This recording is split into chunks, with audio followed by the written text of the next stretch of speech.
Howdy, it's Brian here. Have a little knife review for you tonight. Going to be covering the Boker Chad Los Banos Direkt, and that's spelled D-I-R-E-E-K-T. It has a K instead of a T. This little knife has about 8 3/4 inches. It's got a 3 5/8 inch blade on it.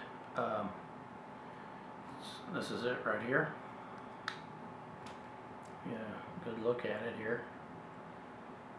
Really interesting thing about this knife is the serrations out here on the edge. If you can see that, the serrations are way out on the belly, right out here. This blade is serrated right out here. So that's what makes this knife unique. The scale's kind of a coffin shaped handle, kind of a rectangle. It's actually more of a rectangle than it is coffin shaped, but just a square handle. G10 material on both sides. Nested liners, very small, you know, they're not big thick liners that are adding a lot of weight. It's a liner lock knife.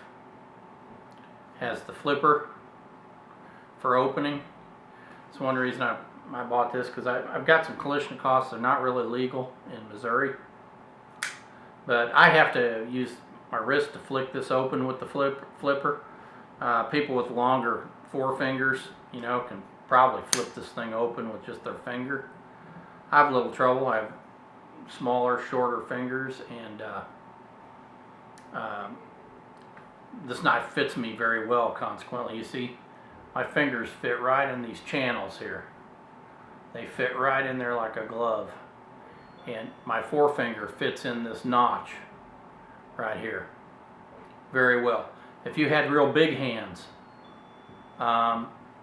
this notch may not be in the right spot for you.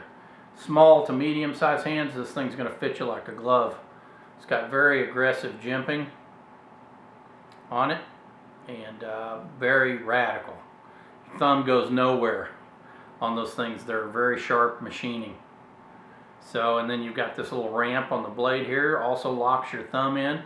That, along with the locking of your index finger in here, this knife is going nowhere. You could hit concrete straight on, and I don't think your hand would, you know, you wouldn't go anywhere on this knife. So, very good as far as that goes. But those serrations out there is why I got this knife. That and the fact this knife is legal in where I live to carry. So 3 5/8 inch blade, about 3.5 inch basically. And we can carry up to 4 inches, I think, here in Kansas City. So it also does not have any assist device, or it's not an automatic either. So the assist device, I got to tell you, I called one day. I spent almost an hour. I called 2 highway patrol divisions, Troop A and Troop C, and I called at least 4 different police departments of different townships or cities. Nobody anywhere. Some of them passed me off to other people in the departments. Even talked to a captain or something over at Kansas City. Nobody, none of the cops I talked to or highway patrol I talked to could tell me what the legal length on a blade was in Missouri. I think it's 4 inches, but you better find out somewhere other than the police, because evidently they don't know. Wouldn't want to take a chance on them not knowing, though, if they were wanting to bust you for something. They might know what it was then. So anyway, this is legal to carry. But the serration, the unique shape of the blade, the serrations came very sharp. It's got the reversible, you know, up, down, right, left, all 4 positions. See here, basically got channels milled in this G10. Pretty good quality, not bad. Knife was about $39.95, something like that, at Not Just Knives, where I bought this. Shipped to me very quick.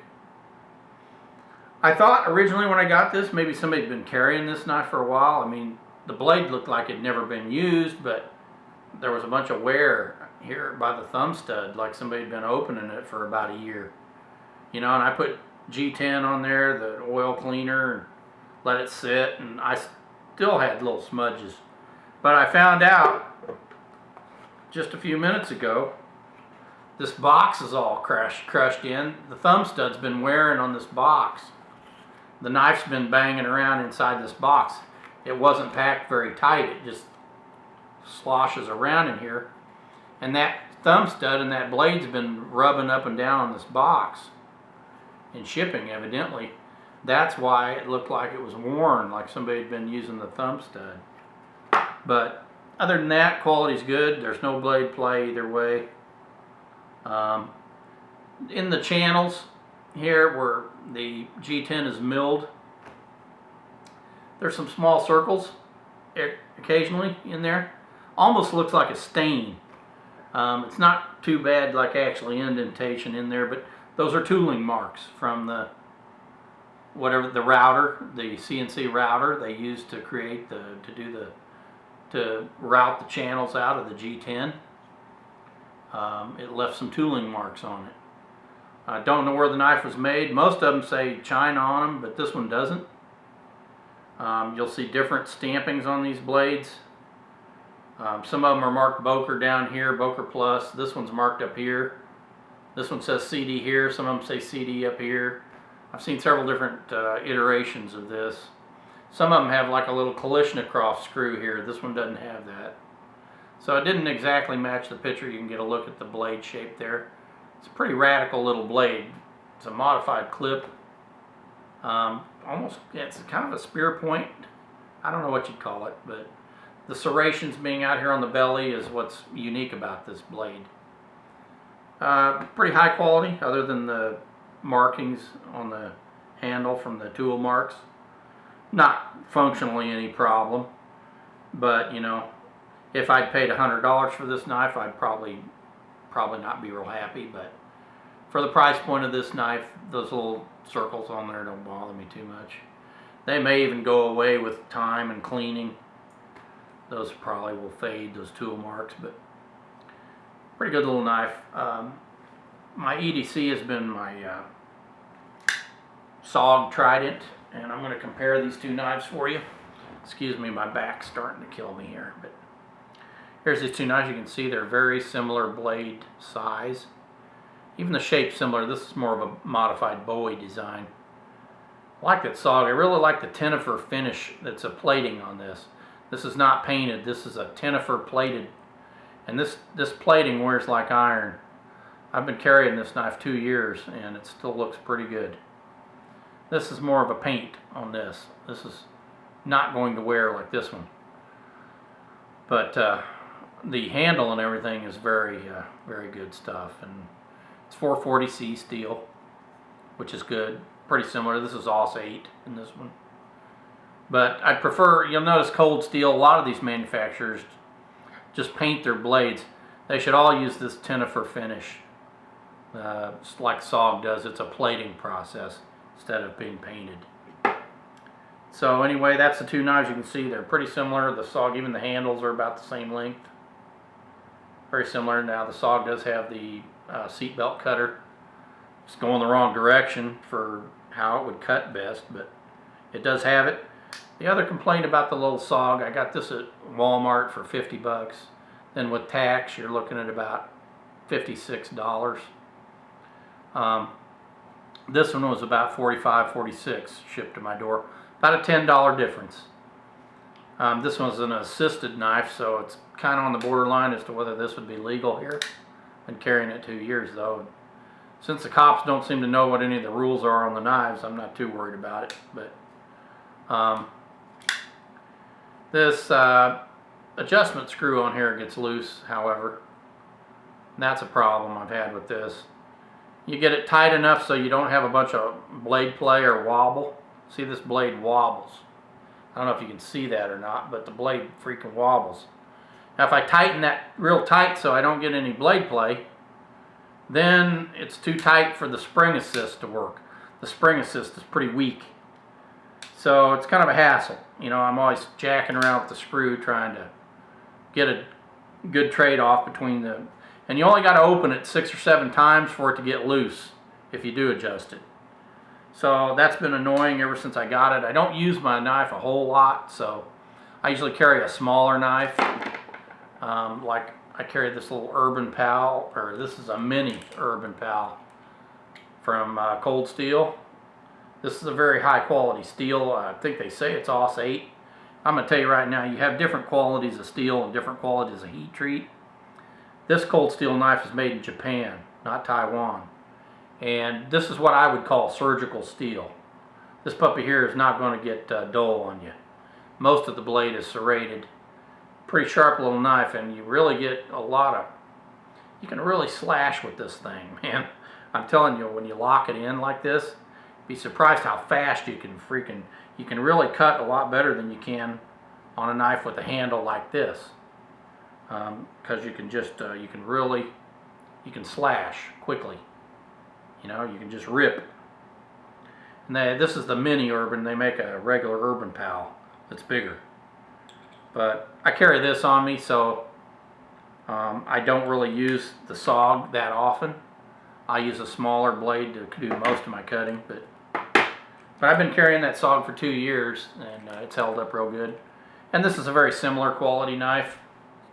I don't like having to adjust that. The design of that SOG is questionable on that. Maybe it's just my knife. Maybe they don't all do that, but they're similar quality of knives. The design on this, I don't expect this blade to get loose like that one does. This does not have the seat belt cutter though, or the belt cutter, cord cutter, like that one does. And you know, things like that. This really isn't a comparison, but I'm just using them to give you a comparison anyway, so you can see the plus and minus. This knife really locks in your hand good with this channel here for your index finger. If you have small to medium sized hands, I don't have any knives that I feel like I have a better grip on than this knife.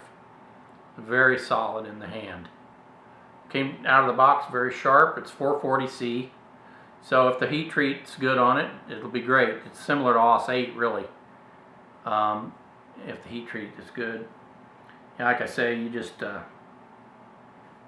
I can develop different qualities. Like I say, this little mini Urban Pal, that's really good steel. It's all supposed to be AUS 8 too, but it's better steel than I have in most of my AUS 8 knives.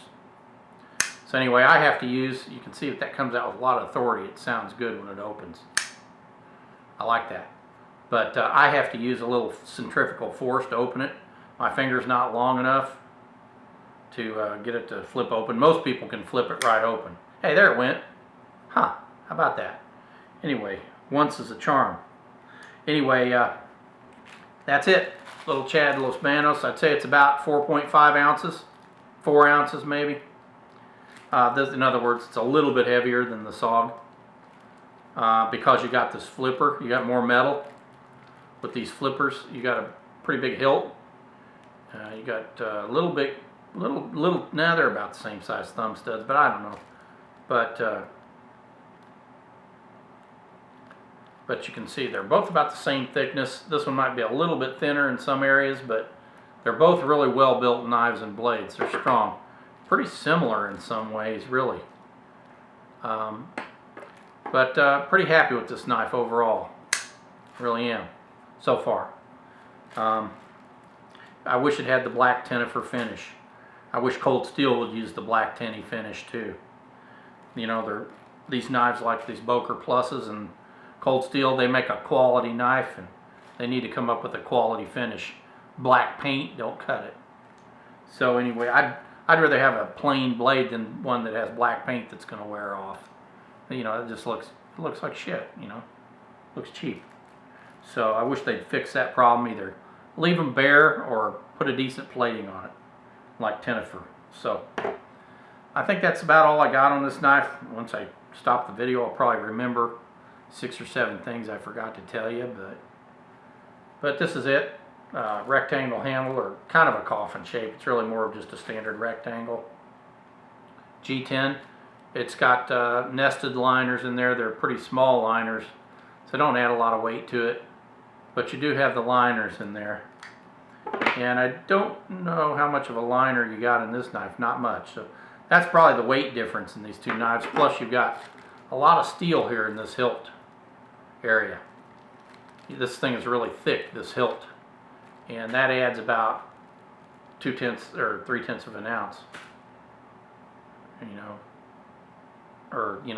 It adds about probably almost half an ounce on there. So that's about the difference in the weight. So anyway, that's it. It's a good little knife. I think I'd recommend it for self-defense purposes. If you're trying to go through a jean jacket or jean material or blue jeans, this serration area out here on the belly would be a very good ripper. It would make a very nasty cut. A very nasty cut. Precision, no. Nasty, yes. So mainly a self-defense. You could use this as an easy EDC blade, but these serrations, depending on your cutting tasks, may be a problem. Like I said, this is, to me, is really more of a self-defense knife.